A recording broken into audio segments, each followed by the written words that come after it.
क़ुऊदु fill मस्जिद one नज़्रु इलल काबा one नज़्रु इलल मुस्हफ़। नबी फरमाते हैं 5 चीजें इबादत में से है। नंबर 1 कम खाना इबादत। नंबर 2 वल क़ुऊदु फ़िल मस्जिद, मस्जिद में बैठना इबादत। नंबर 3 वन नज़्रु इलल काबा, काबे को देखना इबादत। नंबर 4 वन नज़्रु इलल मुस्हफ़, कुरान पाक को देखना इबादत। नंबर 5 वन नज़्रु इलल आलिम, आलिम का दीदार करना इबादत। सुभान अल्लाह, सुभान अल्लाह। अब ये मेरी बात तो है नहीं, ये नबी की बात है, आका की बात है। बड़ी तेजी से मैंने ये आपकी तरफ देखते हुए फौरन ये 2 हदीसें पढ़ी हैं, वरना इतनी हदीसें मुझ जैसा कम इल्म अगर बयान करने पाए कई हदीसें और बयान कर सकता है। फिर ज्यादा पढ़े लिखे अच्छे पढ़े लिखे उलमा, इनका तो जवाब ही नहीं है। मगर मैं अब आपसे शुरू होता हूँ, एकदम जरा तवज्जो रखना और आपको पकड़ने की कोशिश करता हूं। जितने लोग खड़े हैं, जो बैठे वहीं खड़े रहें, वहीं बैठे रहें। ये जो बांस लगा हुआ, ये बांस बोलते हैं ना इसको, इस तरफ से इधर तक, उधर औरतें हैं और इधर मर्द है ना। तो मर्दों को चाहिए कि उस तरफ ना जाएं, औरतों को चाहिए कि इधर ना आए। और अगर बीच में पर्दा हो जाता तो और अच्छा था, बीच में अगर पर्दा हो जाता तो और अच्छा था। लेकिन अब मैं यहीं से चलता हूं, मर्द और औरतें। अब जरा गौर करें, मर्द इन पे क्या जरूरी है। मर्द उसका बाप भी है, उसकी माँ भी है, भाई भी, बहन भी, चचा ताऊ खालू मामू, तमाम रिश्तेदार। ऐसे ही मेरी बहन, उसका भी माँ बाप, भाई बहन, चचा ताऊ खालू मामू। मगर अब सवाल ये उठता है, जरा पूछो मर्द हैं, मर्दों पर सबसे ज्यादा हक किसका है? उसके चचा का ज्यादा हक है, इस पे किसी का हक है कि नहीं? अगर है तो किसका? चचा का ज्यादा, मामू का ज्यादा, खालू का ज्यादा, माँ का ज्यादा, बाप का ज्यादा। मर्दों पर सबसे ज्यादा हक किसका है? अब किसी मौलाना से मत पूछो, किसी आलिम से मत पूछो, बल्कि किससे पूछना है? शरीयत मुस्तफा इस्लाम से पूछो। इस्लाम तू बता, मर्दों पर इतने लोग खड़े हैं, इतने भाई यहाँ पर आए हैं, अपने गिरेबान में कुछ बातें डाल के ले जाना। मर्दों पर सबसे ज्यादा हक किसका है? सुनो, इस्लाम से पूछो तो इस्लाम ये बताता है बेटे से ज्यादा हक, बेटी से ज्यादा हक, चचा से ज्यादा हक, चचा चाची से ज्यादा हक, भाई से ज्यादा हक, बहन से ज्यादा हक। मर्दों पर बीबी से ज्यादा हक, सबसे ज्यादा हक उसकी माँ और बाप का है। मर्दों पर सबसे ज्यादा हक किसका? बोलो, माँ और बाप का। अब मुझे पता नहीं आपके क्या हालात हैं, सब अपने अपने गिरेबान में झांकना, मैं तो बता करके चलूंगा। मर्दों पर सबसे ज्यादा उसकी माँ और बाप का। अब गिरेबान में झांक करके देखो, जितना बीबी का ख्याल रखते हो उतना माँ का रखते हो या नहीं? जितना बेटी और बेटे का ख्याल रखते हो उतना बाप का रखते हो या नहीं रखते हो? ये आपको ख्याल करना होगा। ओ मेरी बहनें, आप भी आई हो तो आप भी जरा सुनो, औरतों पर जरा पूछो सबसे ज्यादा किसका है? तो औरतों के पास भी उनकी माँ भी है, उनके बाप भी है, उनके भाई, उनकी बहन, उनके चचा ताऊ खालू मामू। ओ मेरी बहन सुन ले, शादी के बाद औरतों पर सबसे ज्यादा हक उसके शौहर का है। किसका बोलो? मर्दों पर सबसे ज्यादा हक उसकी माँ और बाप का, और औरतों पर शादी के बाद सबसे ज्यादा उसके शौहर का होता। अब मेरी बहनों, आपको भी देखना पड़ेगा कि आप अपनी माँ का कहना मान रही हो या शौहर का कहना मान रही हो, माँ बाप के कहने पे चल रही हो या शौहर के कहने पे चल रही हो। इस्लाम ये बताता है, ओ मेरी बहनों सुनो, इस्लाम ये बताता है कि औरतों को शौहर की इजाजत के बगैर घर से निकलना जायज नहीं। औरतों को शौहर की इजाजत के बगैर घर से निकलना जायज नहीं। ये जितनी आई हैं ये तो इजाजत लेके आई होंगी, अब खुद देखना पड़ेगा।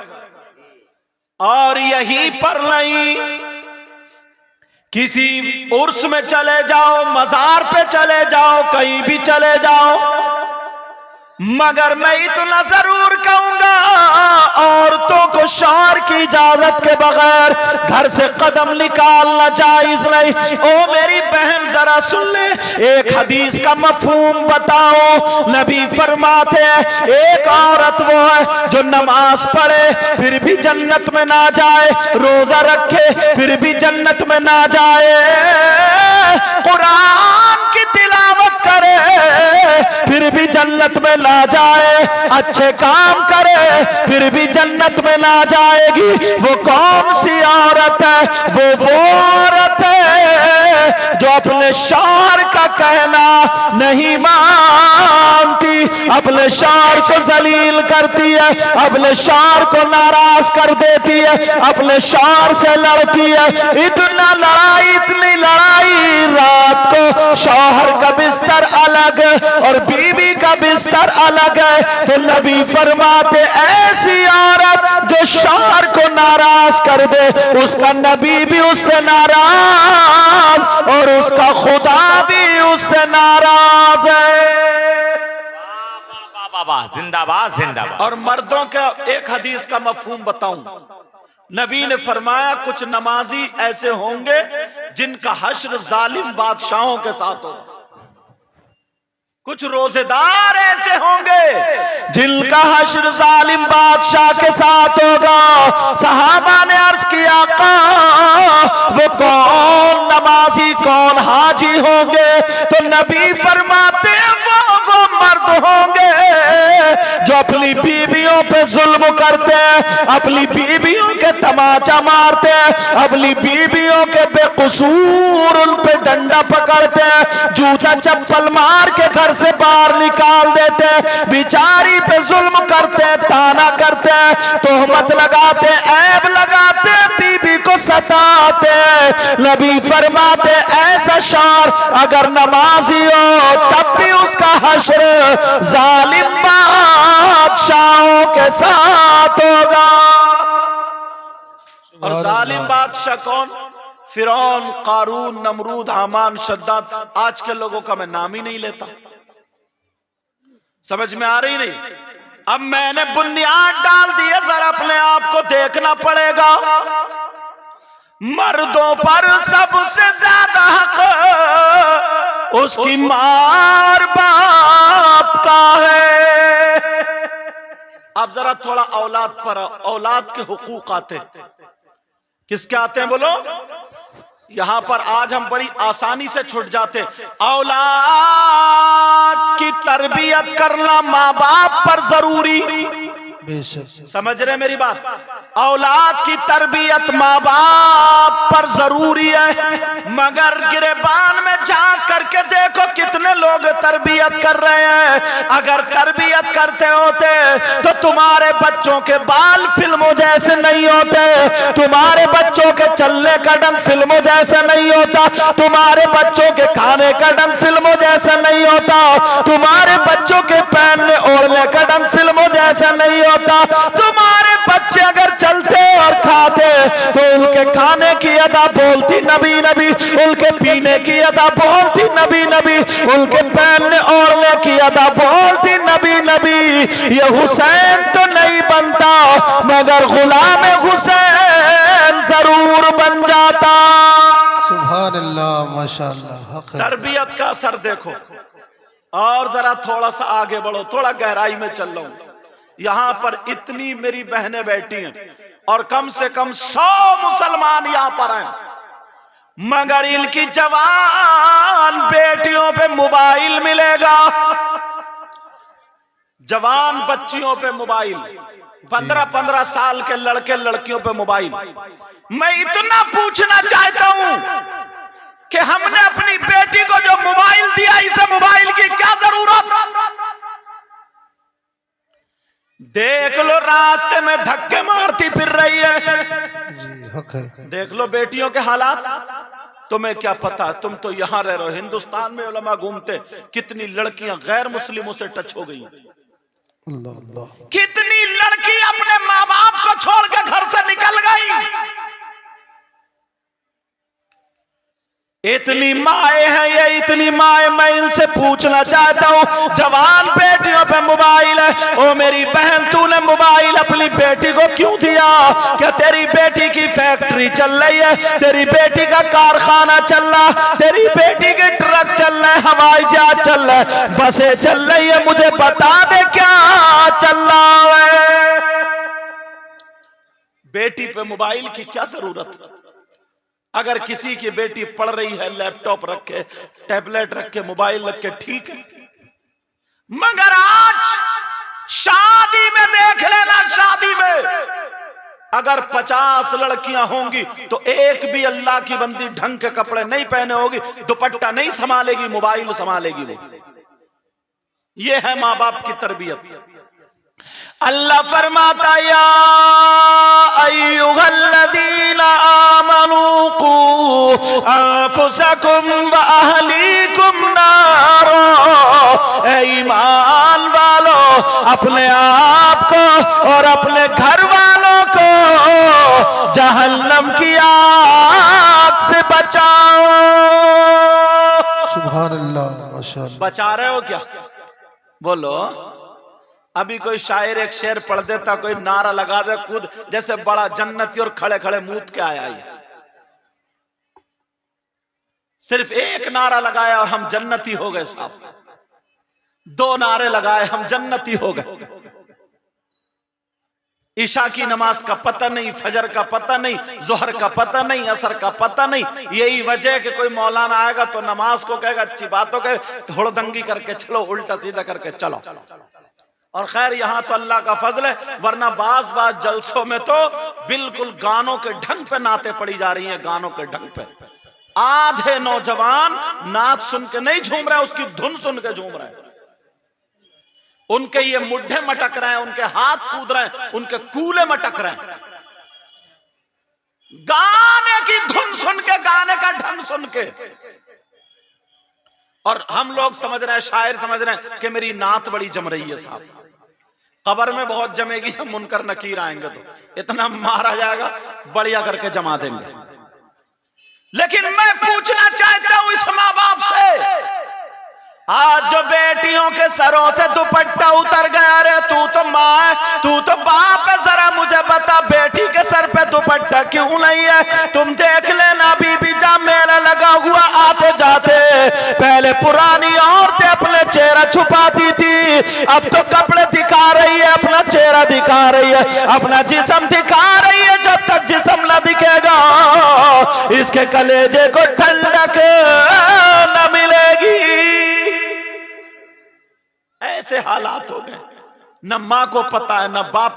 कोई माँ ऐसी नहीं है जिसको पता ना हो मेरी बेटी मोबाइल पे किससे बातें कर रही है। रात के 11 बजे मोबाइल पे चैटिंग हो रही है, सेटिंग हो रही है। ये छोटे छोटे बच्चे इतने इतने बड़े घूरों पे पड़े हुए मोबाइल चला रहे हैं। अब्बा को कोई परवाह नहीं है, अम्मा को कोई परवाह नहीं। क्या तुमसे हिसाबो किताब नहीं होगा? मुफ्ती साहब किबला बैठे, मुनाजिर अहले सुन्नत बैठे, और भी उलमा बैठे। अगर हदीस गलत पढ़ूंगा तो ये बड़े बड़े उलमा मुझे पकड़ लेंगे, मेरी भी इस्लाह हो जाएगी, और अगर सही पढ़ूंगा तो तस्दीक होगी। क़ाल क़ाल रसूलुल्लाह सल्लल्लाहु तआला अलैहि वसल्लम सलासा ला यदखुलूनल जन्नह अला कुल्लि वालिदै वद्दयूस व रजुलतुल लिसा। नबी फरमाते हैं मेरी उम्मत के 3 किस्म के लोग ऐसे जो जन्नत में नहीं जाएंगे। सलासा ला यदखुलूनल जन्नह। और नबी अगर जिसको जन्नत से रोक दे तो कोई मौलाना जन्नत में नहीं ले जा सकता, कोई शायर जन्नत में नहीं ले जा सकता। अगर नबी जिसको रोक दे तो कोई पीर जन्नत में नहीं ले जा सकता। और अल्लाह माफ फरमाए, पीरों की तो दुनिया आधी से ज्यादा खराब है। बाज पीर तो इतना बड़ा कमबख्त है कि सबसे ज्यादा कब्रिस्तान में इसी पीर की पिटाई होगी।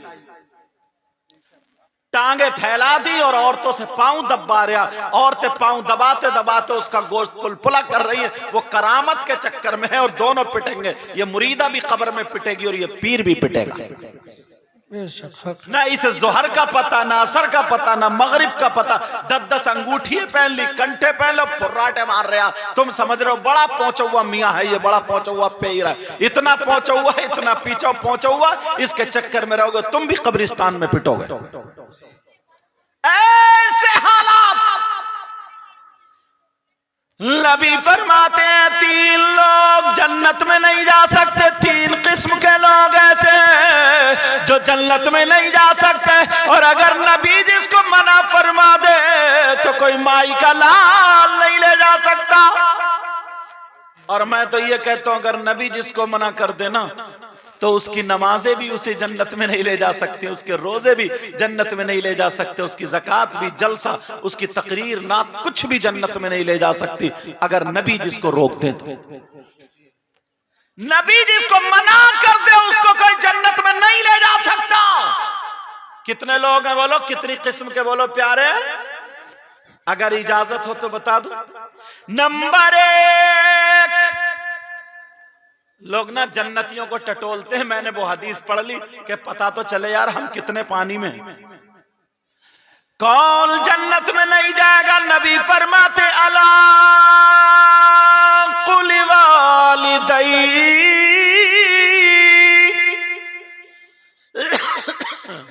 माँ बाप का नाफरमान जन्नत में नहीं जा सकता। माँ बाप को सताने वाला जन्नत में नहीं जा सकता। माँ बाप को तकलीफ देने वाला जन्नत में नहीं जा सकता। हम आते हमारे लोग के चलो ये सैयद साहब हैं, लोग हाथ चूमते, इन लोगों को चूमते, उन लोगों को चूमते, बुजुर्गों को चूम ले। तुमने अदब किया, चलो वो अपनी जगह, मैं उस तरफ नहीं जाना चाहता। मगर एक बात बता दूं प्यारे, एक बात बता दूं, अगर तुम्हारे माँ बाप तुमसे नाराज है, कितने ही पीरों के हाथ चूम लियो, एक भी तुम्हारा चूमना काम नहीं आ सकता जब तक अगर माँ बाप नाराज। असली चीज छोड़ दिए। नबी फरमाते अला कुल्लि वालिदै, माँ बाप का नाफरमान जन्नत में नहीं जा सकता। मैंने जो हदीस पढ़ी है ना, इस जुमले के लिए पढ़ी है। और नबी फरमाते कौन नहीं जा सकता? नंबर 2, वद्दयूस, दयूस जन्नत में नहीं जा सकता। कौन नहीं जा सकता? बोलो प्यारे, बोलो। दयूस जन्नत में नहीं जा सकता। आप समझ रहे हो कि ये दयूस पता नहीं कहां का रहने वाला, ये कौन है, कौन से गांव का, किसका नाम है? अगर इजाजत हो तो इस दयूस को बताऊं ये कौन है? तुम फिर अपने गिरबान में झांकियो। मेरी बहनें भी सुन ले, भाई भी सुन ले। दयूस वो माँ बाप है जिनकी बेटियां हमारा घूम रही है और वो उनके चालों चालो चलन से राजी है तो वो माँ बाप दयूस है। दयूस वो माँ बाप है जिनकी बेटियां आवारा बेपर्दा घूम रही है। दयूस वो माँ बाप है जिनकी बेटियां फैशनीले कपड़े पहन करके गैर लड़कों से मोबाइल पे बातें कर रही है। दयूस वो माँ बाप है जिनकी बेटियां कानों में एयरफोन लगा करके मोबाइल में गाने सुन रही है और बेपर्दा घूम रही है। दयूस वो माँ बाप है जिनकी बेटियां अपने घरों से निकल के चली गई और शरीयत मुस्तफा की धज्जियां बखेर रही है, पर्दे का पता नहीं है, बेहयाई के दर पे उतर आई है, चुटियां लहरा रही है, जिनके बाल दिखाई दे रहे हैं, जिनके गले दिखाई दे रहे हैं, जिनकी आस्तीनें चढ़ी पड़ी है, जो बेपर्दा घूम रही है, उनके चालो चलन से अगर माँ बाप राजी है तो ये माँ बाप दयूस है, दयूस है, दयूस है। और नबी फरमाते हैं दयूस जन्नत में नहीं जा सकता।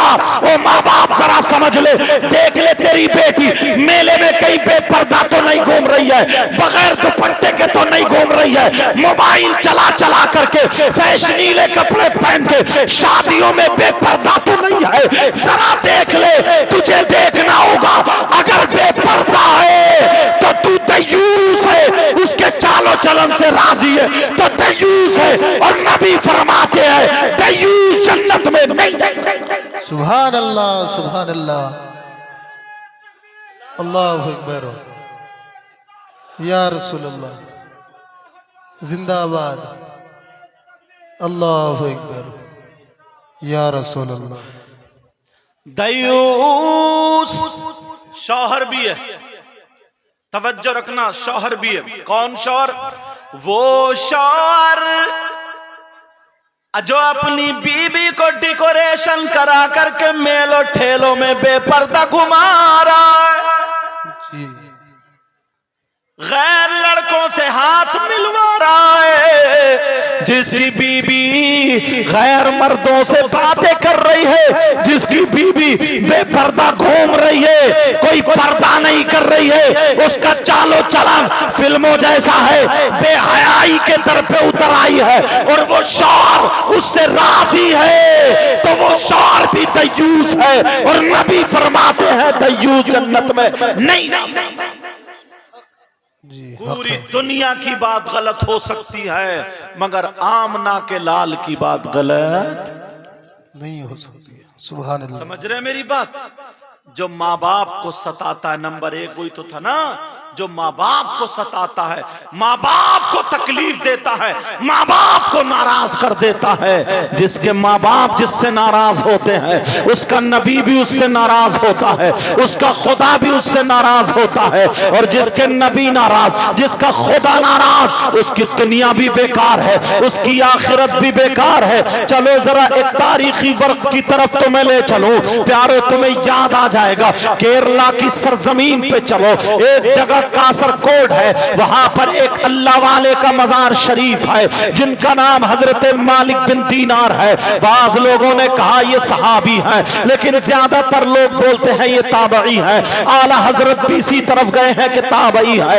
हजरत मालिक बिन दीनार है। जरा तवज्जो रखना, हजरत मालिक बिन दीनार की माँ जिंदा है लेकिन अभी बुजुर्ग है। हजरत मालिक बिन दीनार अपनी माँ की बड़ी खिदमत करते हैं, अपनी माँ की बड़ी खिदमत करते हैं। अल्लाह अल्लाह, माँ की खिदमत कर रहे हैं। एक दिन माँ ने कहा, ओ बेटे मालिक जरा सुनो, ओ मेरे लाल सुनो, ओ मेरे दिल के टुकड़े सुनो, मेरा हज को दिल चाह रहा है, चलो बेटा हज को चल रहे हैं, चलो बेटा हज का इरादा कर लो।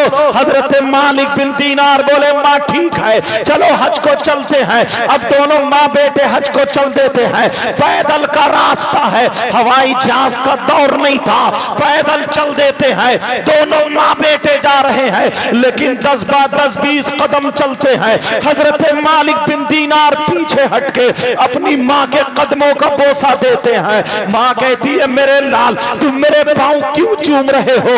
हजरत मालिक बिन दीनार कहते हैं माँ मेरी जन्नत आपके कदमों के नीचे है, पाँवों का बोसा देता हूँ, ऐसा लगता है कि जन्नत की चौखट चूम रहा हूँ। हूँ। अल्लाह अल्लाह चलते चले जा रहे हैं। माँ हर हर कदम पे दुआएं दे रही है। अरे ये माँ दुआएं दे रही है। हजरत मालिक बिन दीनार चलते चले जा रहे हैं। जैसे ही मक्का शरीफ पहुंचते हैं, हज में पहुंचते हैं, हजरत मालिक बिन दीनार ने देखा मक्का शरीफ में लोग तवाफ कर रहे हैं। खाना काबा का तवाफ करने वाले तवाफ कर रहे हैं। जमजम शरीफ पी रहे हैं। कुछ लोग सही कर रहे हैं। सफा मरवा की दौड़ यानी सही कर रहे हैं। कुछ लोग हल्क कर रहे हैं यानी सर मुड़ा रहे हैं। कुछ लोग ऐसे हैं जो कुरान की तिलावत कर रहे हैं। कुछ लोग तस्बीह पढ़ रहे हैं। सारे लोग इबादत में लगे हुए हैं। कुछ नमाजें पढ़े हुए हैं। दुनिया को भूल चुके हैं। इनकी जमीन होगी मगर जमीन को भूले बैठे हैं। इनकी दुकान होगी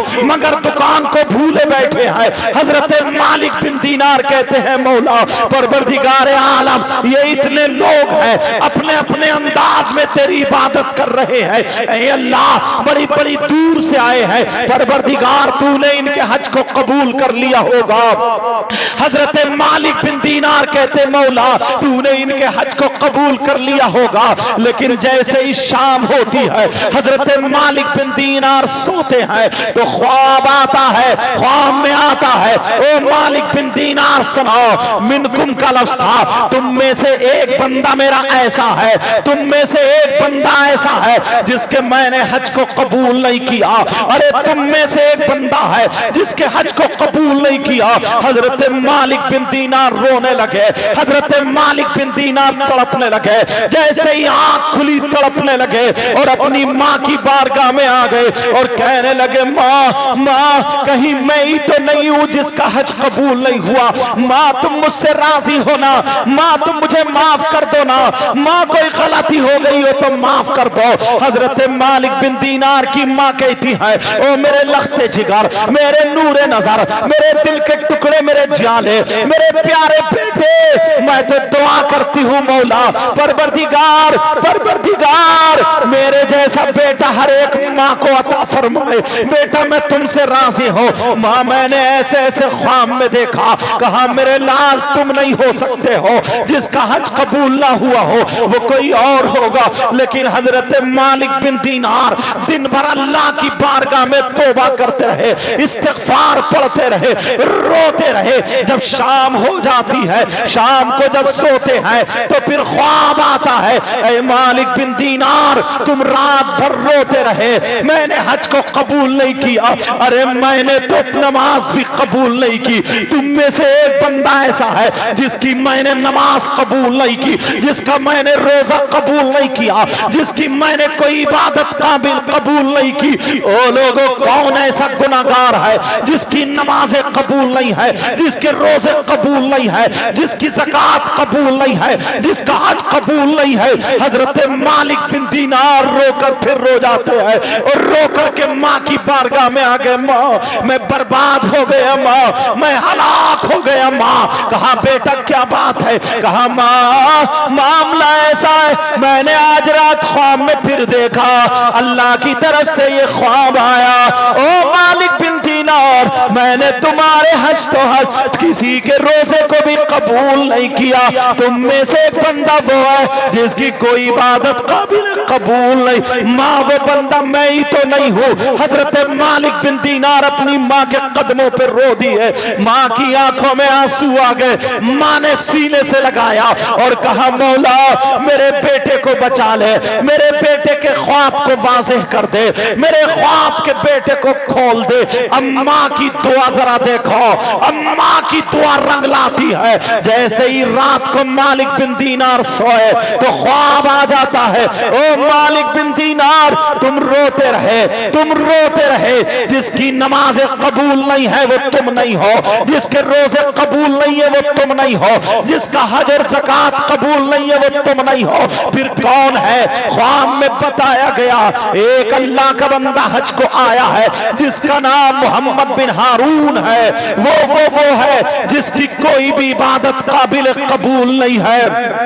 हजरत मालिक बिन दीनार की आंख खुल गई, कहा माँ तुम्हारी दुआ कबूल हो गई है। वो बंदा है जो मोहम्मद बिन हारून है, जिसकी ना नमाज कबूल है, जिसका ना रोजा कबूल है। अम्मा कहती है मेरे लाल वो कितना बड़ा डकैत होगा, वो कितना बड़ा जानी होगा, वो कितना बड़ा शराबी होगा, वो कितना बड़ा बदकार होगा, वो कितना बड़ा गुनाहगार होगा, वो कितना बड़ा सियाकार होगा। कहा मौला, कहा बेटा उसने पता नहीं कौन सा गुनाह किया होगा, मेरे लाल जा करके बता दे और जा उसको ढूंढ ले और तलाश ले और जाकर के उससे तौबा करा दे। हजरत मालिक बिन दीनार जहन में बसाए हुए थे कि बहुत बड़ा डकैत गुंडा होगा, बहुत बड़ा शराबी अज्वारी होगा। ऐ लोगों जरा सुनो, वो कौन था, उसके पास कौन सा गुनाह था।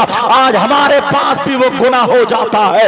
आज 10% लोग ऐसे हैं जो उस गुनाह को करते हैं, फिर नमाजें पढ़ते हैं, नमाजें नहीं होती, रोजे रखते हैं, रोजे नहीं होते, हज करते हैं, हज नहीं होता, ज़कात देते हैं, ज़कात नहीं होती। वो कौन सा गुनाह है जरा सुनाओ। अल्लाह अल्लाह। हजरत मालिक बिन दीनार अब तलाशने लगे, हजरत मालिक बिन दीनार ढूंढने लगे। लोगों से पूछा ये बताओ तुम में से मोहम्मद बिन हारून कौन है, खुरासान के रहने वाले कौन है। एक काफिला मिल जाता है, खुरासान के रहने वाले हम हैं। कहा ये बताओ तुम में मोहम्मद बिन हारून है कोई। सारे लोग कहने लगे हाँ हाँ मोहम्मद बिन हारून है, एक बंदा है मोहम्मद बिन हारून। अब ये डरते डरते पूछ रहे हैं बताओ क्या वो डकैत है, क्या वो शराबी है, कितना बड़ा गुनाहगार है। लोग कहते अपनी जबान बंद करो, अपने मुंह को बंद करो। अरे तुम उसे डकैत बता रहे हो, तुम शराबी बता रहे हो, तुम ज्वारी बता रहे हो। अगर आज के दौर में नमाजी देखना है तो मोहम्मद बिन हारून को देखो, आज के दौर में अगर हाजी देखना हो तो मोहम्मद बिन हारून को देखो, आज के दौर में अगर सखी देखना हो तो मोहम्मद बिन हारून को देखो, आज के दौर में अगर मुत्तकी और परहेजगार देखना हो तो मोहम्मद बिन हारून को देखो। सारे लोग एक जबान होकर के कहने लगे अगर चलता फिरता आज के दौर में तुम्हें माथे की आंखों से अगर किसी वली को देखना है तो वो मोहम्मद बिन हारून को देखो। उन जैसी नमाजें किसी के पास नहीं है, तो ये तो और चक्कर में पड़ गए। या अल्लाह उसका तो एक सजदा भी कबूल नहीं है। अरे वो कौन है जो इतना बड़ा नमाजी मुत्तकी परहेजगार मगर उसकी कोई भी इबादत काबिल कबूल नहीं है। अल्लाह अल्लाह। हजरत मालिक बिन दीनार जब उसके पास गए तो वो नमाजें पढ़ रहा था, वो सजदे में था, नमाज पर नमाज पढ़ता चला जा रहा है। हजरत मालिक बिन दीनार अपनी माँ के पास आ गए, माँ से इजाजत ले ली। आज रात जब उसकी कुटी पर पहुंच गए, जब उसकी झोपड़ी पर पहुंच गए, हजरत मालिक बिन दीनार वहां पर पहुंचे तो वो मोहम्मद बिन हारून पूरी रात अल्लाह की इबादत करता रहा, पूरी रात नमाज पढ़ता रहा, पूरी रात इबादत में रहा। फजर से थोड़ी पहले जब इबादत से फारिग हुआ उसने देखा कि मालिक बिन दीनार खड़े हुए हैं। यहाँ करके कहने लगता है ऐ अल्लाह के बंदे तुम क्यों खड़े हो, तुम्हें क्या हाजत है, बोलो मुझसे क्या जरूरत है, मुझे क्या चाहते हो, तुम्हें कोई हाजत हो तो बोलो अभी पूरी करूंगा।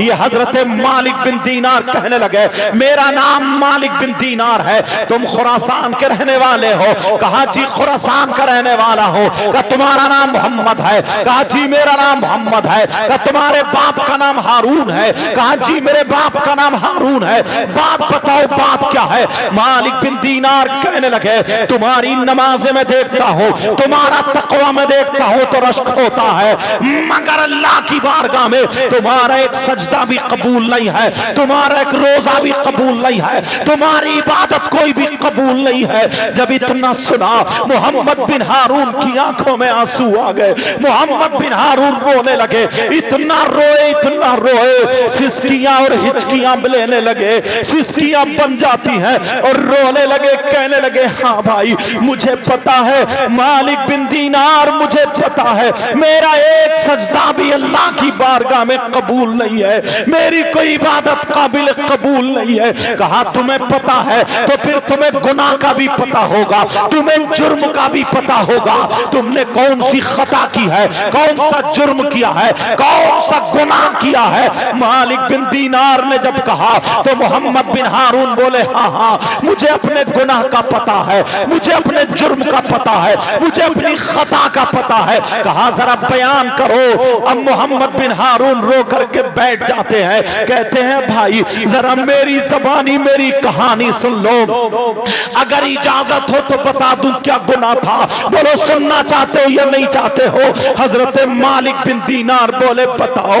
मोहम्मद बिन हारून बोले सुनो भाई, मेरा बाप बहुत गरीब था, मेरा टूटा फूटा छप्पर था, मेरा मकान बना हुआ नहीं था, मेरी माँ बड़ी शरीफ थी। जब मैं पेट में था, अपनी माँ के पेट में था, मेरे बाप का इंतकाल हो जाता है, मेरे बाप का इंतकाल हो गया। मेरी माँ मेरे चचा के पास गई, मगर मेरे चचा ने सहारा ना दिया। मेरे ताऊओं के पास गई, मेरे ताऊ भी सहारा ना बने। मेरी माँ का कोई पुरसाने हाल ना था, मगर मेरी माँ दूसरी औरतों के यहाँ बर्तन मांज के गुजारा करती रही, दूसरी औरतों के यहाँ पे झाड़ू पोछा करती रही। मेरी माँ दूसरी औरतों के यहाँ कपड़े धो कर उसे जो रुपया पैसा मिलता था उससे गुजर बसर करती थी। मैं अपनी माँ के पेट में था। मेरी माँ बताती है जब मैं पैदा हुआ उस वक्त मेरा मकान टूटा फूटा था, मगर मेरे गांव में गुंडा रहता था, जिसकी नजर मेरी माँ के ऊपर पड़ जाती है वो मेरी माँ पे गलत नजर डाले हुए था। वो ये चाहता था कि किसी तरीके से इसकी इज्जत लूट लूं, किसी तरीके से इसके साथ गलत हरकत में मुलव्विस हो जाओ। आप समझ गए हो उसकी क्या नियत थी। मगर मोहम्मद बिन हारून रोते जा रहे, कहते जा रहे, मेरी माँ ने अपना चेहरा तो चेहरा अपना पल्लू तक नहीं दिखाया।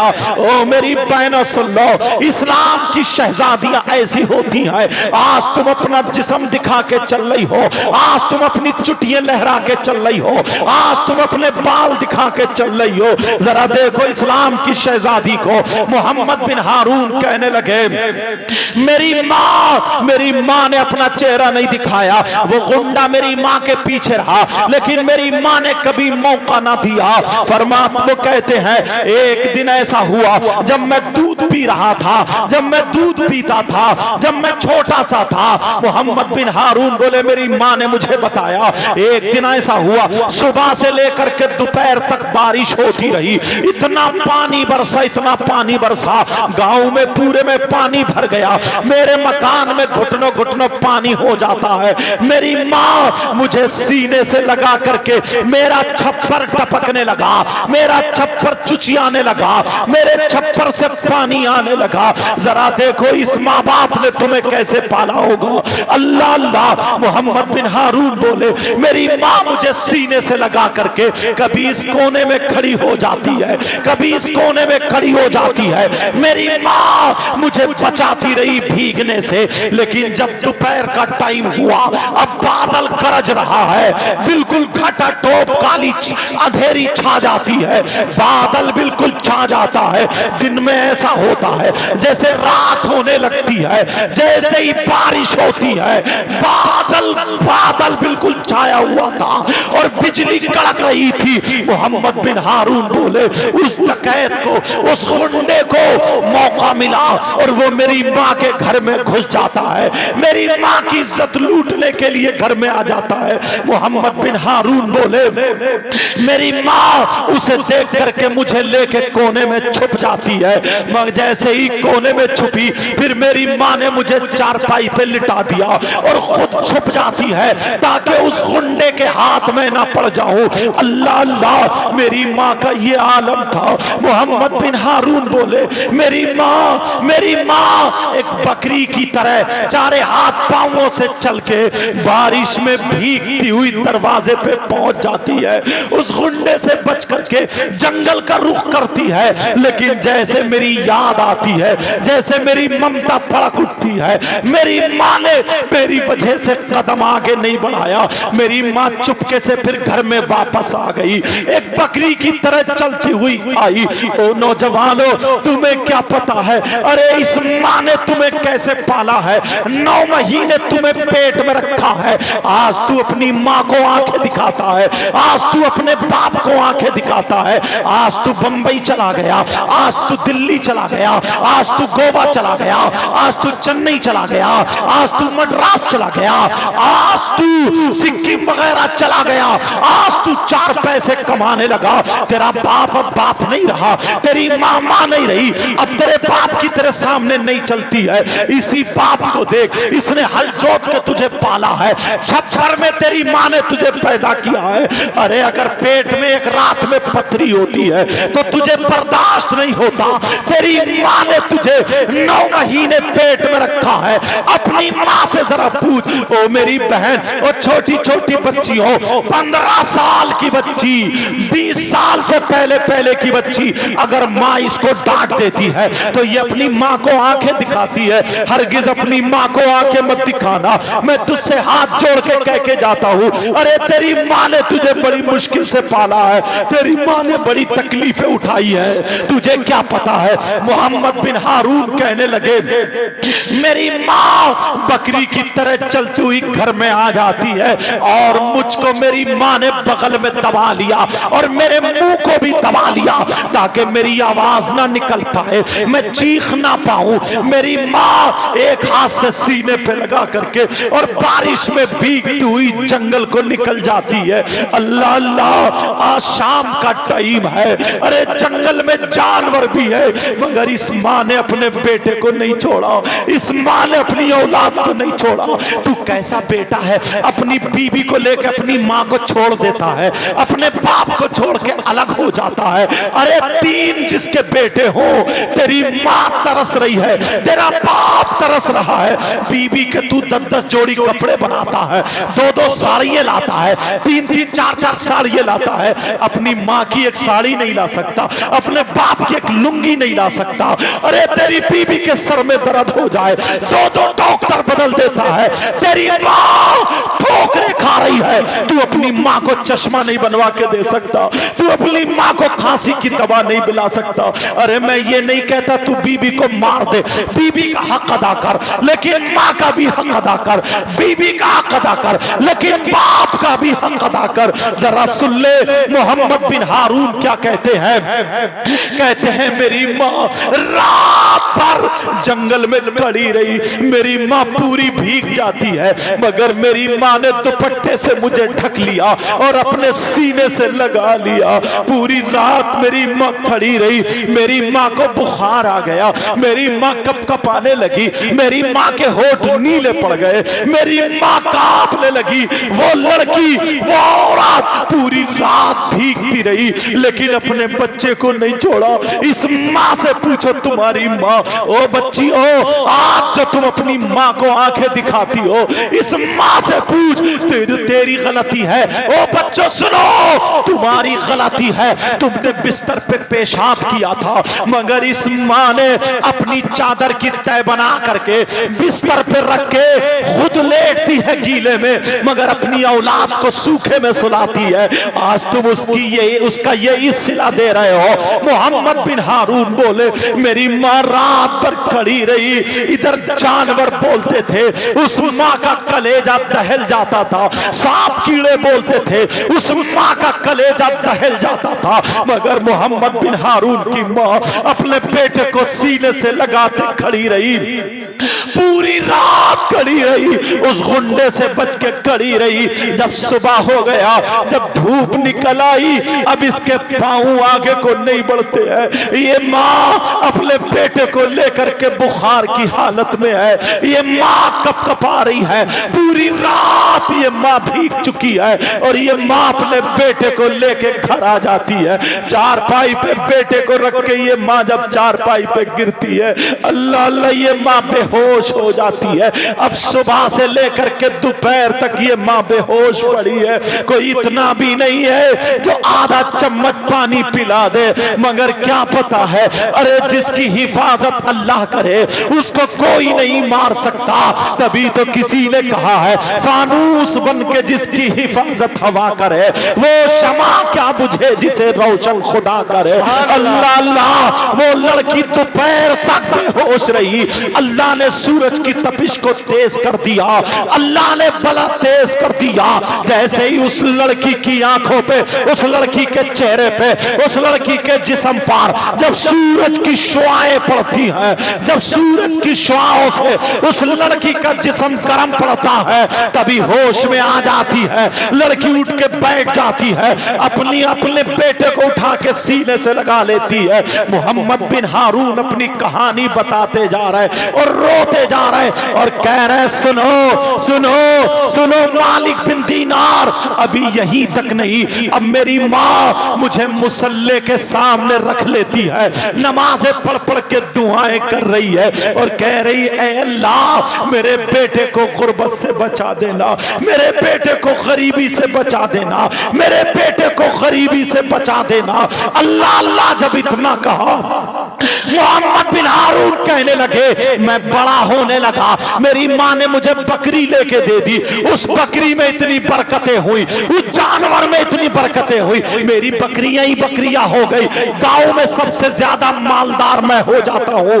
अब लोगों में मेरी बात चलने लगी, मैं लोगों का फैसला करने लगा, लोगों की पंचायत करने लगा, मैं लोगों की अदालत घर में अपने लगाने लगा, मैं हक फैसला करता था। लोगों में ये बात उड़ गई, उस बेवा का बेटा मोहम्मद बिन हारून जिसका नाम है वो हक फैसला करता है। लेकिन एक दिन क्या हुआ, अब ये सुनने की बात है, एक दिन क्या हुआ, मोहम्मद बिन हारून बोले एक बेवा के घर में एक गुंडा घुस गया, उसकी इज्जत पे हाथ डालने लगा, उसके कपड़े नोचने लगा, उसकी इज्जत नीलाम करने लगा। जब इतना कहा मोहम्मद बिन हारून बोले वो इज्जत, वो बेवा औरत ने अपनी चप्पल निकाली और निकालने के बाद उसके 2-3 चप्पल मार के दरवाजे के बाहर कर दिया। उसे गुस्सा आ गया, उसने कसम खा ली मैं तेरी बेइज्जती करूंगा, तुझे जानवर पे बिठा के तेरा जुलूस निकालूंगा। उसने बड़े बड़े गुंडों को कब्जे में ले लिया और बड़े बड़े शराबियों को कब्जे में ले लिया, रुपये पैसे देकर के अपनी तरफ कर लिया। 3-4 गुंडों को उस बेवा के घर में उसने दाखिल कर दिया, उसके कपड़े फाड़ के उनको पकड़वा दिया। जैसे ही पकड़वाया अब गांव में ऐलान हो गया, पूछा तुम क्या कर रहे हो? वो गुंडे बोले ये औरत हमें जिस्म बेचती है, ये औरत हमारे साथ गलत हरकत करती है, ये औरत हमसे पैसे लेके अपने जिस्म को इस्तेमाल कराती है। जब इतना कहा सारे लोग कहने लगे इसके बाल मूंड दो, इसकी चुटिया काट दो, इसका मुंह काला कर दो, इसके गले में जूतों चप्पल का हार डाल के पूरे गांव में घुमा दो। कहा सुबह को होगा ये काम, मगर मोहम्मद बिन हारून के बारे में बताया पहले वो फैसला करेंगे। मोहम्मद बिन हारून का फैसला भी बाकी था। इतने में वो बेवा औरत मोहम्मद बिन हारून की माँ के पास आ गई और कहने लगी बहन मैं बिल्कुल साफ सुथरी हूँ, मेरी कोई गलती नहीं है, तुम्हारे बेटे के हाथ है, या तो मेरी इज्जत बचा ले या फिर मेरी चुटिया कटवा ले, क्योंकि तुम भी बेवा हो। जब इतना कहा मोहम्मद बिन हारून की माँ कहने लगी मेरा बेटा, मैंने अपने बेटे को दूध पिलाया है, कभी भी फैसला गलत नहीं करेगा, जाओ तुम्हारे हक में फैसला होगा। अब मोहम्मद बिन हारून बोले मेरी माँ ने मुझसे कहा बेटा उस बेवा के हक में फैसला करना, अगर पूरी दुनिया एक तरफ हो जाए मगर आज बेवा का बेटा एक तरफ रहेगा, उस बेवा की इज्जत पलटने नहीं देगा, उस बेवा की इज्जत नीलाम होने नहीं देगा, उस बेवा की चुटिया कटने नहीं देगा। कहा माँ ठीक है। सुबह जब हो जाती है इस माँ ने तंदूर जला लिया, इस माँ ने तंदूर जलाया और जलाने के बाद कहा मेरे लाल जाओ, आज मैं तुम्हें रोटी बाद में खिलाऊंगी, जब तक मैं तंदूर गर्म कर रही हूँ जाओ जल्दी चले जाओ, तुम उस बेवा का फैसला करो। माँ पहले मुझे खाना खिला दो ना। माँ बोली नहीं नहीं आज बाद में खाना खिलाऊंगी, अपने बेटे को गरम गरम रोटी खिलाऊंगी, मैं तंदूर गरम कर रही हूँ जा। जैसे ही मोहम्मद बिन हारून पहुंचे उन लोगों ने उन पे दबाव डालना चाहा मगर मोहम्मद बिन हारून कब्जे में नहीं आए, किसी के दबाव को कबूल नहीं किया। इतने में उन लोगों ने शराब पिला दी, पानी के बहाने से मोहम्मद बिन हारून को शराब पिला दी। अल्लाह अल्लाह जब शराब पिलाई है मोहम्मद बिन हारून ने फैसला गलत कर दिया, शराब के नशे में फैसला गलत हो गया। बेवा की अब चुटिया कट कटने का नंबर आ गया, बेवा का सर मूंडने का नंबर आ गया। जैसे ही मामला इतना बड़ा, अब मोहम्मद बिन हारून बोले मेरी माँ को जब पता चला तो मेरी माँ अपने सीने पे हाथ रख के बैठ गई, अपने बाल पकड़ने लगी, कहने लगी या अल्लाह तू मुझे मेरा बेटा ना देता, ऐ अल्लाह मुझे बांझ रख देता, मुझे ऐसा बेटा ना देता। इतने में मोहम्मद बिन हारून बोले मैं घर में आ गया, मेरी माँ मुझे चिपट गई, मैंने कहा ओ माँ मुझे खाना खिला दो, लेकिन माँ कहने लगी ओ नालायक बेटे, अगर मुझे पता होता तो मैं तेरी गर्दन पे पाँव रख के तुझे मार देती, मैं तुझे कभी नहीं पालती, अगर मुझे पता होता तो मैं तुझे जन्म नहीं देती, मैं जहर खा के तुझे मार देती, खुद भी मर जाती, मुझे पता नहीं था तू इतना नालायक निकलेगा। ओ बेटे अरे मेरे घर से निकल जा, अगर तू मेरे सामने रहा तो या तो मैं जल जाऊंगी या तुझे जला दूंगी। मोहम्मद बिन हारून कहने लगे मेरी माँ मुझ पे भड़कने लगी, मेरी माँ नाराज हो गई, मुझे चिपट गई और थक के मार के निकालने लगी। मैंने अपनी माँ के हाथ पकड़ लिए और पकड़ने के बाद कहा माँ तू गैर औरत के चक्कर में अपने बेटे को निकाल रही है, वो भी मैं अकेला बेटा हूँ। ये माँ कहने लगी ओ तुझे कसम है, अरे बोल मुझे अगर पता होता तो मैं तुझे हरगिज पालती नहीं। उस रात में मैं पूरी रात वहां पे पड़ कर वहां पे तुझे सीने से लगाए खड़ी रही, पूरी रात में तड़पती रही, पूरी रात में तुझे लिए भीगती रही, मगर तुझे भीगने नहीं दिया। मुझे पता होता तो पेड़ की जड़ से तुझे दबा के मार देती, मैं पलट के नहीं आती, मगर तूने ऐसा क्यों किया, निकल जा। अरे मुझे माँ मत कहना। मोहम्मद बिन हारून रो के बोले ओ मालिक बिन दीनार मुझे गुस्सा आ गया, मेरी माँ फालतू इतना भड़क रही है, फालतू इतना बोल रही है। नौजवानों आज तुम्हें भी गुस्सा आता होगा, अपनी माँ और बाप पे गुस्सा आता होगा। मोहम्मद बिन हारून बोले मुझे गुस्सा आ गया, जैसे ही गुस्सा आया मैंने अपनी माँ को एक हाथ से धक्का दे दिया, और जब धक्का दिया मेरी माँ फिसल के तंदूर में गिर जाती है। अरे चलते हुए तंदूर में मेरी माँ गिर गई, मेरे सामने मेरी माँ जल के मर जाती है। तंदूर में मैंने अपने हाथों से अपनी माँ को जला दिया। मोहम्मद बिन हारून बोले मैंने अपने सामने अपनी माँ को जला दिया, मैं कुछ नहीं कर पाया। ओ मालिक बिन दीनार इन्होंने अपनी चादर उतारी, और जब चादर उतार करके देखी तो उनका दाहिना हाथ कटा हुआ था, उसमें जंजीर पड़ी हुई थी और वो हाथ गले में लटका हुआ था। मोहम्मद बिन हारून बोले 40 साल हो गए नमाजों पे नमाजें पढ़ रहा हूँ, रोजों पे रोजे रख रहा हूँ, ज़कात पे ज़कात दे रहा हूँ, हज पे हज कर रहा हूँ, इतनी नेकियां कर रहा हूँ। उसी दिन से मैंने अपना हाथ काट के गले में लटका लिया ताकि मुझे मेरी माँ की याद आ जाए, मगर मैंने अपने हाथ से अपनी माँ को मार दिया, मैंने धक्का दिया। माँ मैंने जानबूझ के नहीं फेंका था चूल्हे में, मैंने धक्का दिया, मेरी माँ का पाँव फिसला और वो गिर गई, मेरे सामने चल गई। मोहम्मद बिन हारून बोले मैं देखता रह गया, 40 साल हो गए, ये लोग समझ रहे मैं वली हूँ, ये लोग समझ रहे मैं नमाजी हूँ, ये लोग समझ रहे मुत्तकी परहेजगार हूँ, मगर मेरी माँ मुझे बद्दुआएं दे गई है, मेरी माँ मुझसे नाराज होकर चली गई है। तो हर साल कोई ना कोई बता देता है तेरी नमाजें बेकार, तेरे रोजे बेकार, तेरी ज़कात बेकार, तेरा हज बेकार। ए मालिक बिन दीनार मैं क्या करूं? हजरत मालिक बिन दीनार बोले इसका हल मेरे पास नहीं है। ए लोगों मुझे बताओ, आज छोटी छोटी बात पे तुम अपने माँ बाप से नाराज हो जाते हो। ओ मेरी बच्चियों, ओ मेरे बच्चों, आज अपने बाप को तुम तड़पाते हो, अपनी माँ को तड़पाते हो, ये माँ बाप तुमसे कुछ बोल नहीं पाते हैं। प्यारे आज के बाद ये जलसा तुम्हारे लिए ऐसा होना चाहिए, ऐसा होना तौबा चाहिए। हम यहाँ से आए, यहाँ आए थे तो गुनाहगार थे, और जब यहाँ से जाए तो तौबा करके जाए।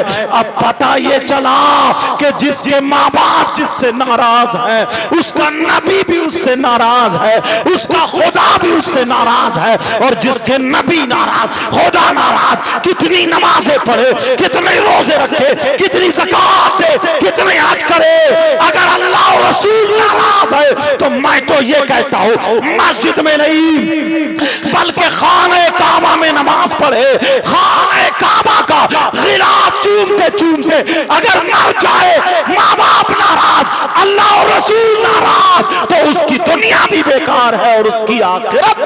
अल्लाह, नारे तकबीर, जरा जोर से नारे रिसालत, उलमाए अहले सुन्नत, फैजाने वालिदैन। अल्लाह अल्लाह। पता नहीं मैं तेज बोल गया, समझ में आया या नहीं आया आप लोगों के? आप लोगों के समझ में आया नहीं आया? बोलो अल्हम्दुलिल्लाह, क्योंकि मैं अपने इलाके के रविश में चल गया। अल्लाह अल्लाह, जरा गौर करे, तवज्जो करे प्यारो। और एक बात उठाता हूं जो अक्सर जलसों में मैं ये बात कह रहा हूं, इस तरफ से लेकर के इधर तक एक शख्स ऐसा हो, कैसा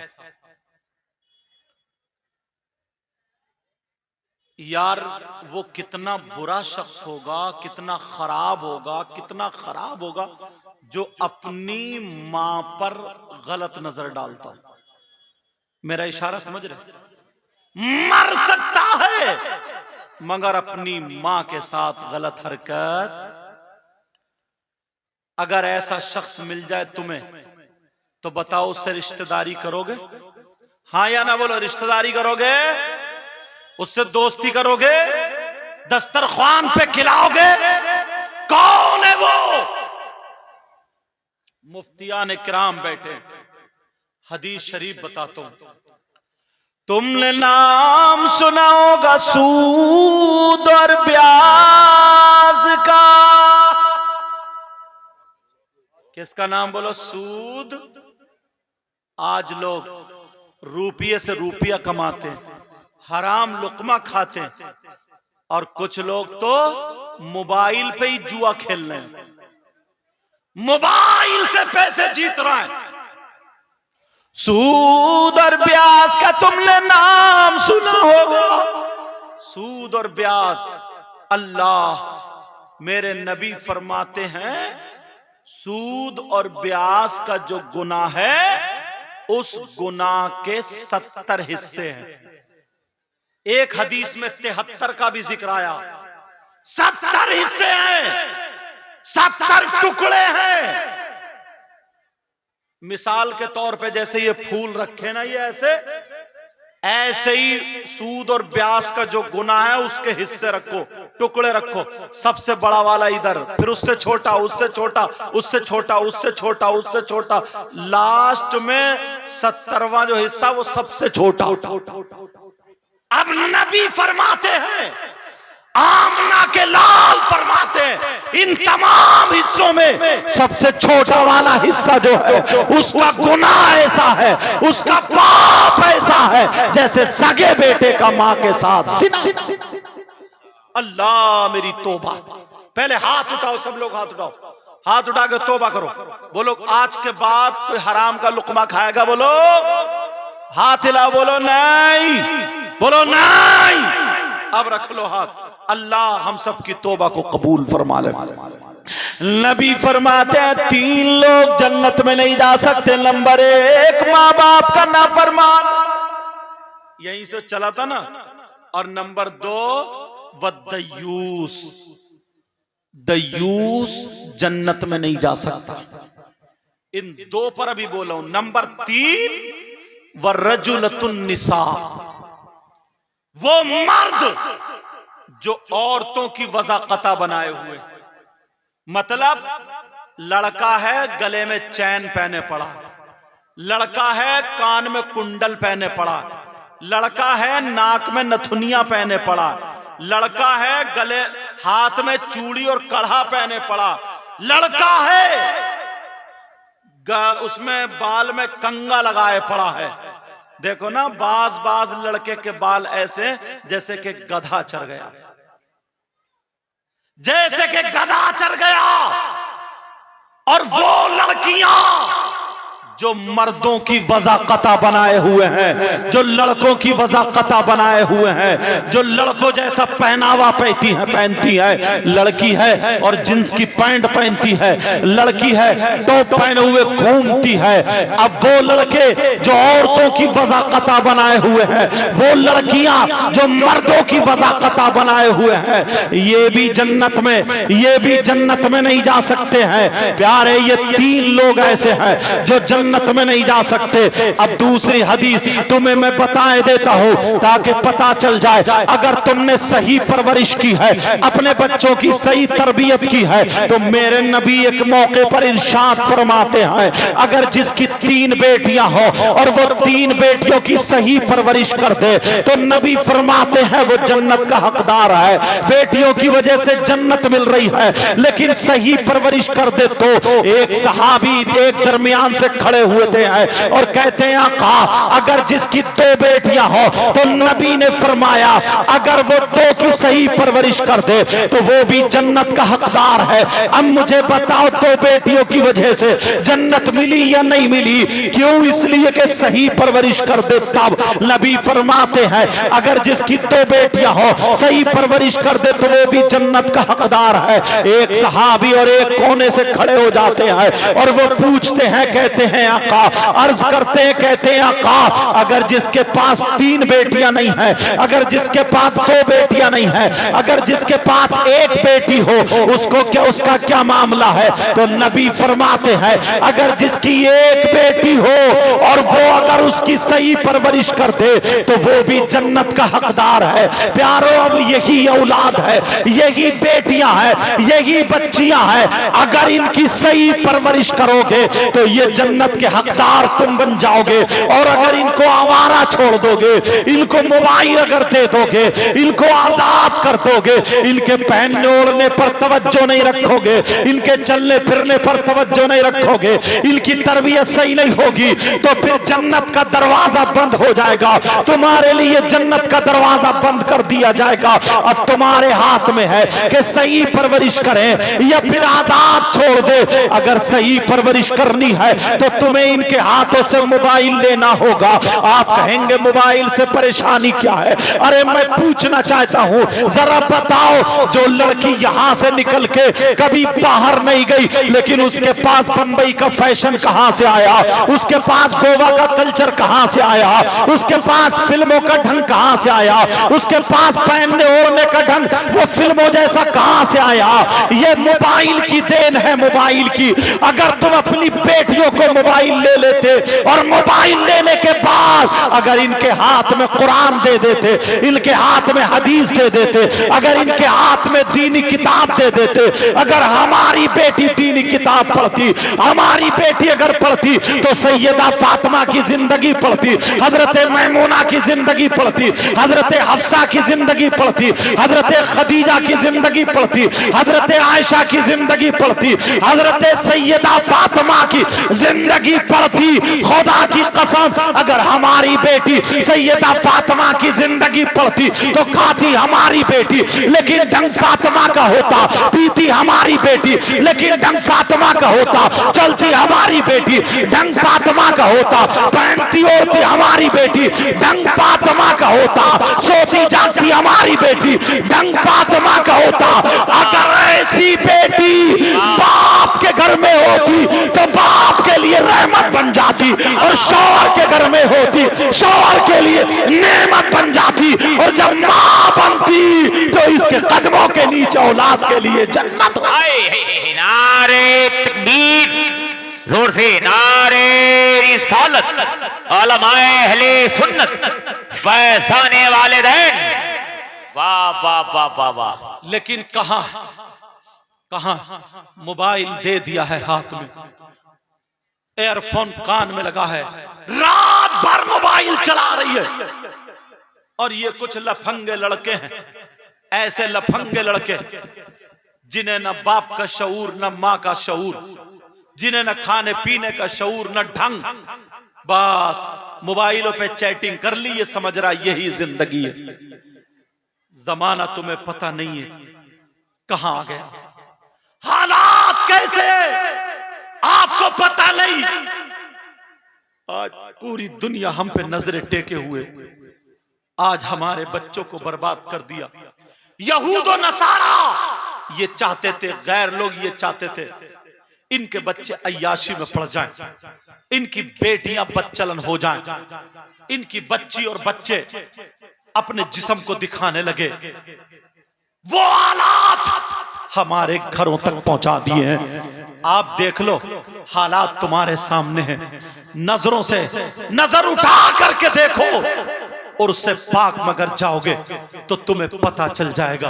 और उससे पाक में अगर जाओगे जहां पर डॉक्टरी फेल है, हिकमत फेल है, अगर दवा काम ना करे तो किसी अल्लाह वाले की चौखट पे चले जाओ, अल्लाह वाले की नजर करम हो जाए तो उस बेड़ा पार हो जाएगा।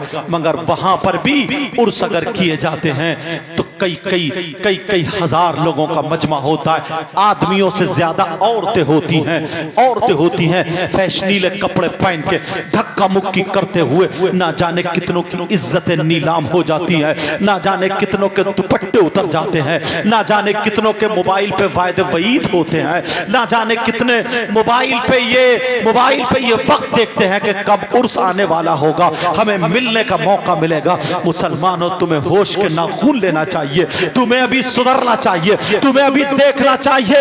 ओ मेरी बच्चियों, अगर अल्लाह का अजाब नाजिल हो गया या बच्चों तुम किसी पे अल्लाह का अजाब नाजिल हो गया तो कहीं के नहीं रह सकते। ऐसा नहीं है कि अल्लाह अजाब नहीं भेजता है। एक लड़की की तारीख तुम्हें बता दूं, भले ज़ईफ रिवायत है लेकिन बता इसलिए रहा हूं कि तुम्हें नसीहत हासिल हो जाए। नसीहत के लिए कहावत भी कही जा सकती है, लेकिन सुनो मैं आपको बता दूं, अल्लाह अल्लाह, ये लाहौर की सरजमीन है। उस वक्त शुरू जब टीवी का दौर चला था, जब टीवी चली थी, उस वक्त जब बहुत कम लोगों में घरों में टीवियां थी, टीवी का नया दौर चला था। लाहौर की बराबर में एक बस्ती है, रिसाले में ये वाकया मैंने पढ़ा था। एक शख्स ऐसा है जिसकी इकलौती बेटी है, न बेटा है न कोई उसके अलावा बेटी है, सिर्फ एक ही बेटी है, मगर बेटी बड़ी खूबसूरत है, बेटी बड़ी प्यारी है, बेटी 5 वक्त की नमाज पढ़ती है।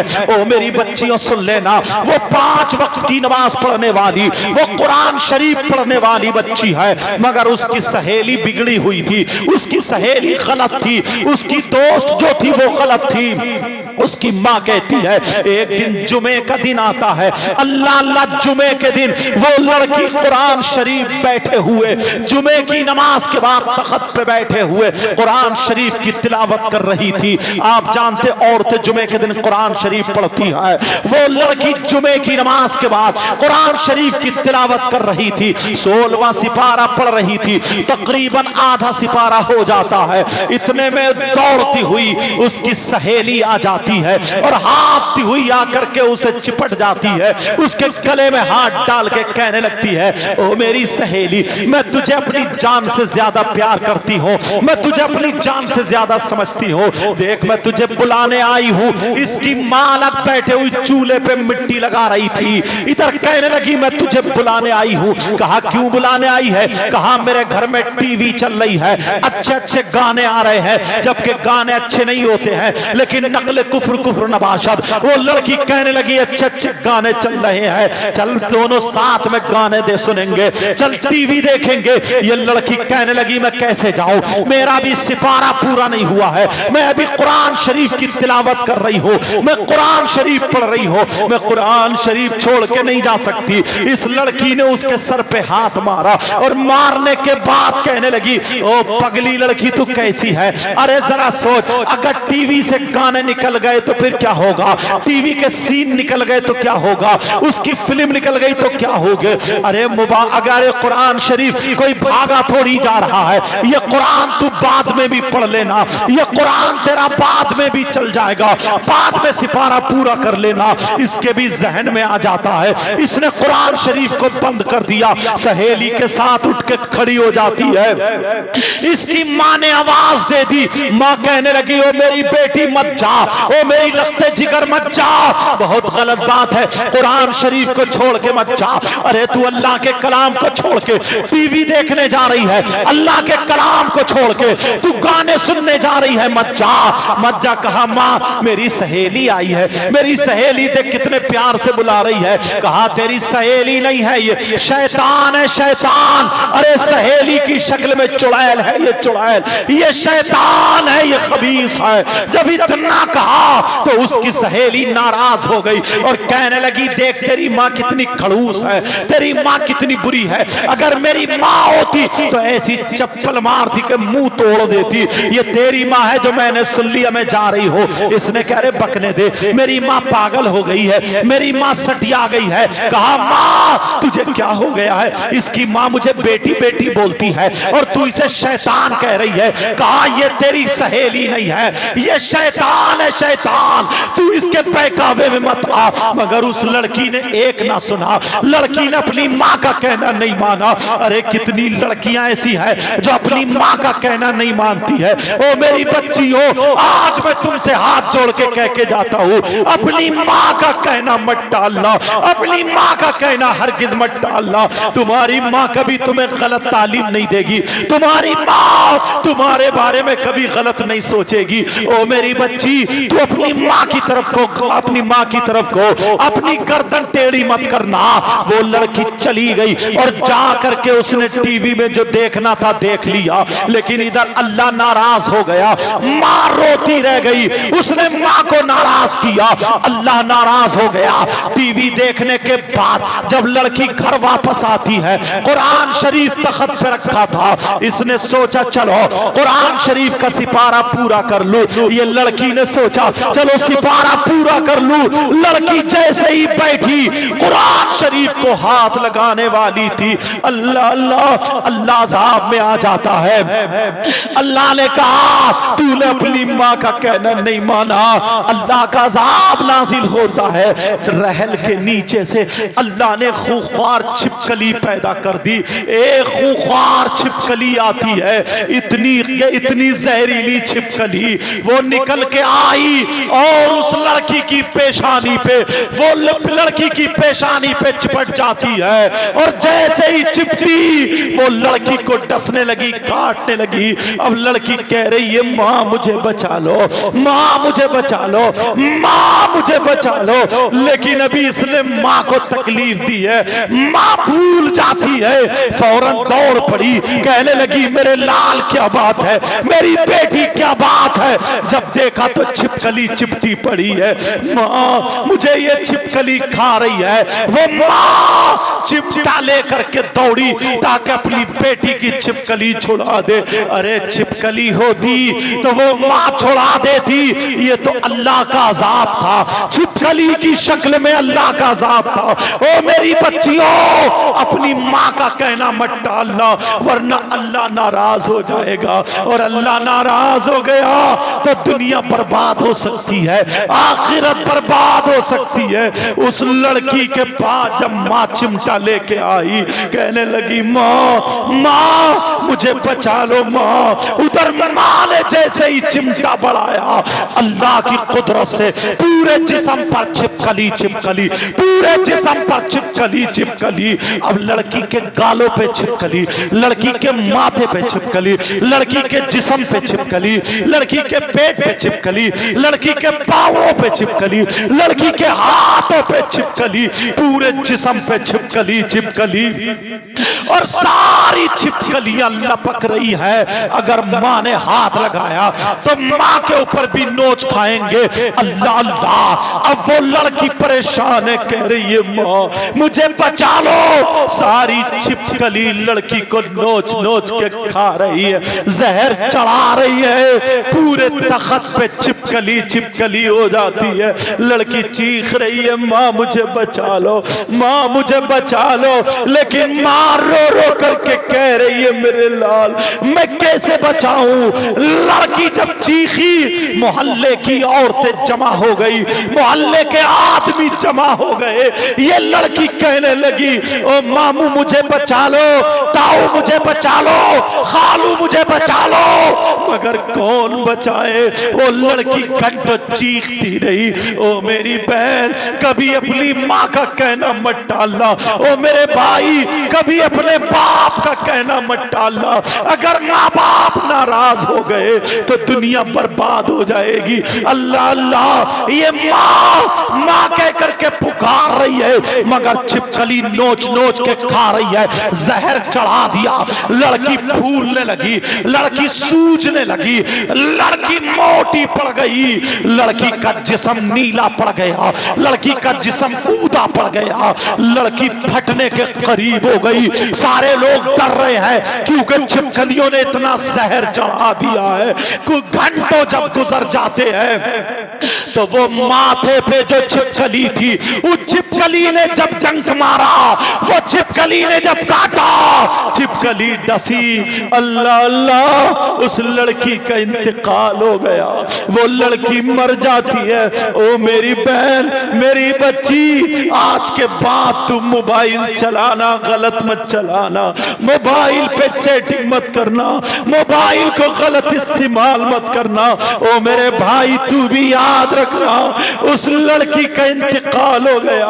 वो लड़की मर गई लेकिन सूजी पड़ी है। सारे लोग रो रहे इसको कैसे नहलाया जाए, इसको कैसे कफन पहनाया जाए।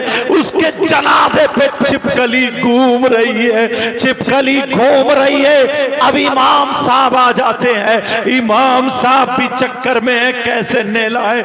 छिपकली लपक रही है, अगर किसी ने हाथ लगाया। उन लोग लड़की की माँ कह रही है मौला मेरी बेटी को माफ कर दे, मेरी बेटी को माफ कर दे। अरे इस लड़की ने अल्लाह के कलाम को छोड़ा और टीवी में गाने सुनने चली गई। ओ मेरी बहन आज के बाद तेरा दुपट्टा नहीं उतरना चाहिए, आज के बाद तेरे बाल दिखना नहीं चाहिए, आज के बाद तेरे मोबाइल में किसी लड़के का SMS नहीं आना चाहिए, आज के बाद तू किसी खैर से बातें मत करना, अपनी माँ की बेइज्जती मत करना, अपने बाप का सर झुकने मत देना।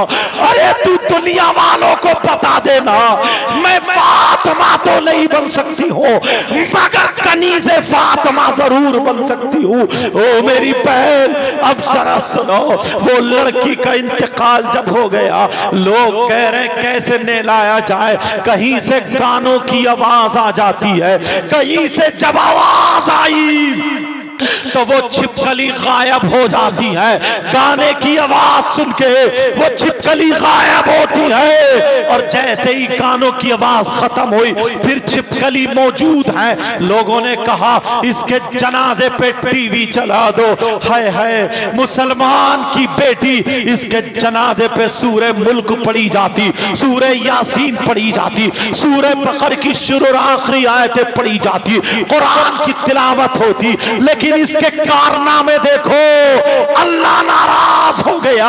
तो आज गाने चल रहे हैं, आज टीवी चल रही है, आज गाने बजाए जा रहे हैं। जैसे ही गाने चलाए तो वो छिपकली गायब हो जाती है। गानों के साथ उस लड़की को गुस्ल दिया जाता है, कफन पहनाया जाता है, चलो जनाजा लेकर के चलो। लेकिन जैसे ही टीवी हटाई तो फिर छिपकली आ जाती है। जल्दी से जनाजे पे टीवी रखी। अपने तो अपने खैर भी कह रहे हैं पहला जनाजा देखा जो गानों के साथ जा रहा है, जो टीवियों के साथ जा रहा है। अल्लाह किसी की बेटी के साथ ऐसा ना करे, किसी के बेटे के साथ ऐसा ना करे। ओ बच्चियों, ओ बच्चों, आज तुम्हें सुधरना होगा। माँ बाप का कहना हरगिज मत टालना, मोबाइल को गलत इस्तेमाल मत करना। कितनी लड़कियों को तुमने उनको बिगाड़ दिया है, कितनी कितनी लड़कियों से तुम चैटिंग कर रहे हो, कितनी लड़कियों से मोबाइल चला रहे हो। ओ लफंगे लड़कों, क्या तुम्हारे घर में तुम्हारी माँ नहीं है? क्या तुम्हारे घर में तुम्हारी बहन नहीं है? क्या तुम्हारे घर में तुम्हारी भांजी नहीं है? क्या तुम्हारे घर में तुम्हारी भतीजी नहीं है? जरा सोच, जैसे तेरी बहन की इज्जत है वो भी तो किसी की बहन होगी, जैसे तेरी बेटी की इज्जत है वो भी तो किसी की बेटी होगी, जैसे तेरी भांजी की इज्जत है वो भी तो किसी की भांजी होगी, जैसे तेरी भतीजी की इज्जत है वो भी तो किसी की भतीजी होगी। अपनी भांजी को देखना, अपनी भतीजी को देखना, अपनी बहन को देखना, कभी तेरी नीयत खराब नहीं होगी, कभी तेरी नीयत नहीं बिगड़ेगी, कभी मोबाइल पे गलत इस्तेमाल नहीं करेगा। अब वो लड़की का जनाजा टीवी के साथ चलता चला जा रहा, लोग रोते हुए जा रहे, लोग जनाजा लेके जा रहे, जल्दी जनाजे को कोई कांधा देने वाला भी नहीं है। अल्लाह अल्लाह, कब्रिस्तान ले गए, जब कब्र पे पहुंचे, चलो टीवी हटा दो, टीवी हटा दो, लेकिन जैसे ही टीवी हटाई वैसे ही छिपकली आ जाती है, फिर फौरन टीवी रख दी। अल्लाह, मुसलमान की बेटी का जनाजा टीवी के साथ कब्र में उतारा गया। ओ मेरी बहन जरा सोच, कब्र में अहदनामा रखा जाता, कब्र में बेरी की लकड़ी पे सूरह बकर पढ़ के वो लकड़ी रखी जाती, सूरह यासीन पढ़ के वो लकड़ी रखी जाती। सो कब्र पे मिट्टी देने के बाद दाएं यानी दैनी जानिब यानी सराने और पैंती को सूरह बकर की शुरू आखिरी आयतें पढ़ी जाती या कुल अल्लाह शरीफ की तिलावत की जाती। आज टीवी उस मुसलमान की बेटी के साथ जनाजे के साथ टीवी रख दी, क्यों? इसलिए हमारे कारनामे ऐसे हैं। ऐ मेरी बहनों, मैं तुमसे कह के जाऊंगा, जब तक तुम्हारा इशारा नहीं मिलेगा, किसी लड़के की हिम्मत नहीं है जो तुम SMS लिख दे। जब तक तुम लूज नहीं हो जाओगी, जब तक तुम नीची नहीं हो जाओगी, उस वक्त तक किसी की हिम्मत नहीं जो तुम पे हाथ डाल दे। लेकिन मैं तुम्हें दर्श दे के जाता हूं, अगर तू इस्लाम की शहजादी है, आज के बाद अगर कोई लड़का तुझे ऐसे तैसे नजरों से देखे या तुझे इशारा करे या हाथ चलाए, चप्पल लेके खड़ी हो जाना और उससे कहना जाओ अपनी माँ पे हाथ डाल, अपनी बहन पे हाथ डाल, अपनी भांजी पे हाथ डाल। मगर अफसोस तो यही है, आज तेरे गले में दुपट्टा नहीं मिलता, आज तेरे सर पे दुपट्टा नहीं मिलता, आज तेरा गला यहाँ तक चिरा हुआ दिखाई देता है, आज तेरी आस्तीन यहाँ तक दिखाई देती है, आज तू लड़कों की तरफ भागती है, आज तू मुस्लिम तो मुस्लिम गैर मुस्लिम लड़कों से मोबाइल पे सेट हो गई है। ओ इस्लाम की शहजादी, मैं हाथ जोड़ के ये मुनाज़रे अहले सुन्नत मुफ्ती जुल्फकार साहब इनकी मौजूदगी में हाथ जोड़ के और यहाँ का स्टाफ इनकी मौजूदगी में ये दर्स दे करके जाता हूँ। ओ मेरी बहन, ओ मेरी बहन, ओ मेरी बहन, मर जाना मगर अपनी इज्जत का सौदा मत करना, मर जाना मगर इज्जत का सौदा मत करना, अपनी इज्जत नीलाम मत करना। इसलिए मेरे नबी की बेटी फरमाती है, सैयदा फातिमा फरमाती है, सैयदों की दादी फरमाती है, क्या फरमाती है? औरत के पास सबसे ज्यादा कीमती चीज उसका सोना चांदी नहीं है, उसके रुपये पैसे नहीं है, हीरे जवाहरात नहीं है। औरत के पास सबसे ज्यादा कीमती चीज उसकी इज्जत है, शर्म हया गैरत है, उसका पर्दा है, पर्दा। हजरत अली ने जब एक मर्तबा कहा था, कहा फातिमा बोलो मुझसे कुछ मांग लो, क्या मांगती हो? तो सैयदा फातिमा की आंखों में आंसू आ गए। कहा अली मना मत करना, कहा नहीं मना नहीं करूंगा, कहा मांगो, आज अगर पहाड़ मांगोगी, सोने हीरे जवाहरात मांगोगी, तक तो क्या मांगोगी मांगो, आज जो मांगोगी अली देने के लिए तैयार है। तो नबी की बेटी ने क्या मांगा? नबी की बेटी कहने लगी अली मुझे कुछ नहीं चाहिए, चाहिए, मुझे सिर्फ इतना चाहिए, जब मेरा इंतकाल हो, जब मैं दुनिया से चली जाऊं, तो मेरा जनाजा दिन में नहीं, मेरा जनाजा रात में निकालना। ओ मेरी बहन सुन ले, नबी की बेटी बोली मेरा जनाजा रात में निकालना। हजरत अली बोले कुरान की कोई आयत ऐसी नहीं है कि औरत का जनाजा रात में निकाला जाए, हदीस भी ऐसी नहीं है कि औरत का जनाजा रात में निकाला जाए। फातिमा फिर तुमने ये क्यों कहा? तो सैयदा फातिमा ने क्या कहा, अली तुमने मुझसे कुरान की आयत नहीं पूछी, हदीस नहीं पूछी, तुमने फातिमा की चाहत पूछी। ओ मेरी बहनों, नबी की बेटी की चाहत देखो, नबी की बेटी की मर्जी देखो, नबी की बेटी की चॉइस देखो। नबी की बेटी फरमाती है ओ अली मैंने, मेरी चाहत ये है कि जब मेरा इंतकाल हो तो मेरा जनाजा रात में निकालना। अली बोले फातिमा तुमने ये क्यों चॉइस की है? तो फातिमा जवाब देती है इसलिए अली जब तक मैं जिंदा रहूंगी मेरे जिस्म पर किसी गैर मर्द की नजर नहीं पड़ेगी, और मैं चाहती ये हूं जब मेरा इंतकाल हो जाए तो मेरे कफन पर भी, मेरे जनाजे पर भी, मेरे जिस्म पर भी किसी गैर मर्द की नजर नहीं। अल्लाह अल्लाह, अब जरा सुनो वो लड़की, मेरी बहनों सुनो, उस लड़की को टीवी के साथ दफन कर दिया जाता है। जैसे ही दफन हो जाती है, अल्लाह अल्लाह, लोग रो करके चले आए, 40-50 कदम वापस चले होंगे, एक धमाका हुआ, कब्र फटी, टुकड़े होकर टीवी बाहर गिरी। जब देखा तो कब्र जाके फिर सही हो जाती है, लेकिन जब रात हो जाती है, माँ सो जाती है, माँ के ख्वाब में वो लड़की आ जाती है और कहती है माँ माँ मैं मरी नहीं हूँ, मैं जिंदा हूँ, मुझे निकाल लो। माँ मुझे छिपकली ने काटा था, मैं बेहोश हो गई हूँ, माँ मैं जिंदा हूँ, मुझे निकाल लो। माँ मैं मरी नहीं हूँ, माँ मेरी कब्र में सांप और बिच्छुओं का बिस्तर कर दिया, माँ माँ मुझे सांप डस रहे, माँ मुझसे एक रात भी आ नहीं झेलेगी, माँ मैं बहुत परेशान हूँ, माँ ओ मेरी बच्चियों कभी माँ का कहना मत डालना, कभी मोबाइल को गलत इस्तेमाल तुम भी मत करना। अल्लाह अल्लाह, माँ के ख्वाब में आके वो लड़की कह रही है माँ तुम तो मुझे अपने हाथ से लुकमा खिलाती थी, माँ अगर मुझे चूटी काट ले तो तुम्हें तकलीफ होती थी, माँ मैं जिंदा हूँ, मुझे निकाल लो। माँ की आंख खुली तो पसीने पसीने अपने शौहर को बताया। जैसे ही शौहर को बताया, शौहर के ख्वाब में भी लड़की आ जाती है, ए बाप मैं जिंदा हूँ, मुझे निकाल लो बाप। अरे बाप भी डर जाता है। 7 दिन गुजर गए, लोगों की नींदें हराम हो जाती है कि जिसके ख्वाब में नमाजी क्या आ रही है, हाजी क्या आ रही है, अरे मैं जिंदा हूँ, मुझे निकाल लो। लोग परेशान हो जाते हैं, चलो ऐसा करो लड़की की कब्र खोल करके देखते हैं। हिम्मत नहीं पड़ती है। 7 दिन के बाद जब चले, इमाम साहब आगे है, पीछे पीछे लोग हैं, लोगों की भीड़ है। लोग मेरी बहनों सुनो, जब उस लड़की की कब्र खोल के देखा, इमाम साहब ने 4 आदमियों का इंतखाब किया जो ज्यादा निडर थे। जैसे ही देखा तो जब कब्र खोल के देखा तो वो लड़की कब्र में जिंदा तो थी, मगर थी किस हाल में?